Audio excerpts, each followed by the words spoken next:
Neka te ne odvraća što dolazi s polja i oslobodi se da naučiš nešto dobro i da prestaneš da lutaš. U tome se pak treba čuvati drugog preterivanja. Oni što se celog života trude i muče, a nemaju cilja kojim bi se vodile sve njihove želje i ideje, budale su. Niko neće biti nesrećan ako ne može da vidi šta se zbiva u tuđoj duši. Oni pak koji ne slede kretanje sopstvene duše, nužno su nesrećni. Uvek razmišljaj o sveopštoj prirodi i o tome kako se tvoja priroda odnosi prema sveopštoj i kakav je ona njen deo. Da niko ne bi mogao da te spreči da sve uvek radiš i govoriš sledeći prirodu, čiji si ti deo.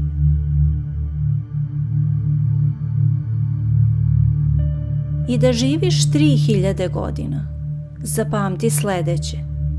Niko ne gubi drugi život do onaj što živi i niko ne živi drugi život sem onoga koji je izgubio. U tome se izjednačavaju dugovečnost i kratkovečnost.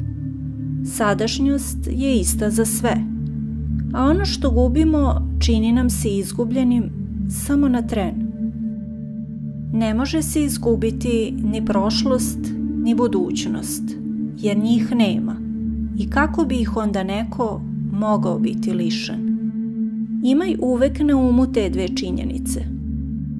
Prvo, sve je oduvek istovrsno i prolazi kroz iste cikluse i ništa se neće promeniti ni za 100, ni za 200 godina, ni za bezgranično vreme.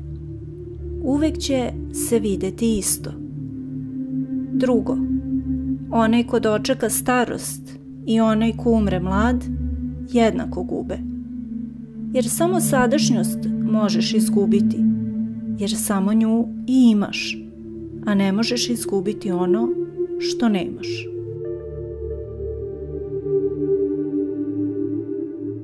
Ljudska duša će, kada svojom greškom postane prišt i čir sveta, sebi oduzeti svako dostojanstvo. Srediti se na nešto što se iznenada desilo, odstupanje od prirode, jer ona obuhvata prirodu svih drugih bića. Duša će se ukaljati, iako se odvraća od nekoga i kada se ponaša tako da mu šteti, kao što su duše onih što se ljute. Na trećem mestu, lišava sebe časti kad je savladavaju slasti i bol. Na četvrtom mestu, kada je dvolična i kada radi i nešto govori lažno i neistinito. Peto, kada svoje delanje ili odluke pusti bez cilja, kada nešto obavlja bez razmišljanja i nedosledno, iako i najsitniji delovi treba da budu u saglasnosti sa krajnjim ciljem. Svrha razumnog življenja jeste voditi se razumom i zakonom najstarijih društava i uređenja.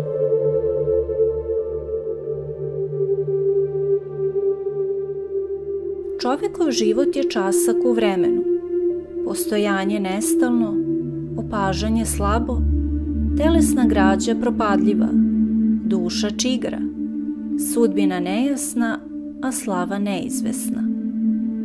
Treba reći, sve što je deo tela je reka, a sve što je deo duše, sanje i dim. Život je borba i potucanje stranca, a slava prolazi kod potomstva. Šta onda možemo da sledimo? Samo i jedino filozofiju. Ona je u brizi prema unutrašnjem Bogu blagodarna i blaga. Jača je od uživanja i bolova. Ne dela nepromišljeno ni neiskreno i dvolično. Ne žudi za onim što drugi radi ili ne radi. Prihvata sve što dolazi kao da je došlo odakle je i genij došao. Uvek je spremna da vedro dočeka smrt, kao da ona nije ništa drugo doli razdvajanje elemenata od kojih je sastavljeno svako živo biće. Nije ništa strašno što sami elementi prelaze u druge. Zbog čega bismo sa sumnjom gledali na promenu i raspadanje svega? Prirodno je, a ne može biti loše ništa što se dešava u skladu s prirodom.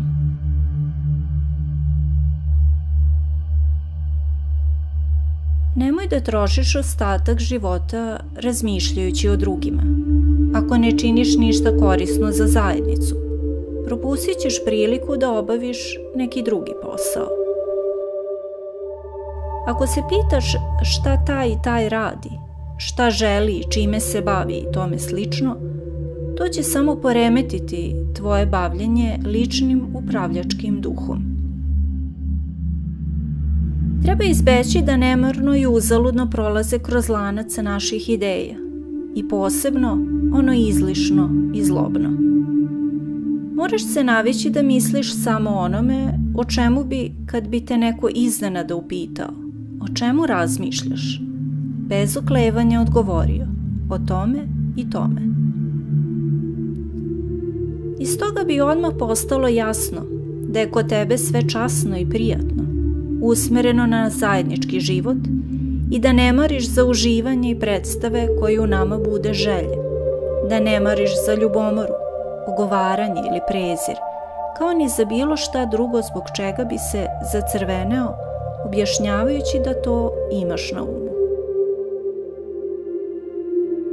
Čovek koji se takvim pokaže i koji se trudi da bude među najboljima, pravi je sveštenik i sluga bogova. Čovek koji se posveti u svom unutrašnjem biću i ne dozvoljava mu da se uprlja slastima. Čovek kojeg nijedan bol ne može raniti, neokaljan obešću, koji poštuje sve što dolazi iz duše i što ona daje. Koji ne razmišlja često i bez velike i društvene nužde o tome šta drugi govori, radi ili misli. Takav čovek samo nastoji da ispuni svoje dužnosti i shvata da mu je sve u životu suđeno, te to normalno prihvata i ubeđen je da je dobro. Svako sa sobom na sve donosi svoju sudbinu, svaki deo doprinosi celini. Pamti da su sva misaona bića rod, da je u čovekovoj prirodi da se brine za druge i da se ne treba povoditi za svakim, već samo za onima čiji je način života u skladu sa prirodom. A kad se radi o onima koji žive drugačije, neprestano misli na njih i pokazuj sebi kakvi su kod kuće i van nje, noću i danju, i s kakvima se druže. Pohvala koja dolazi od takvih ljudi beznačajna je, jer se oni ni sami sebi ne sviđaju.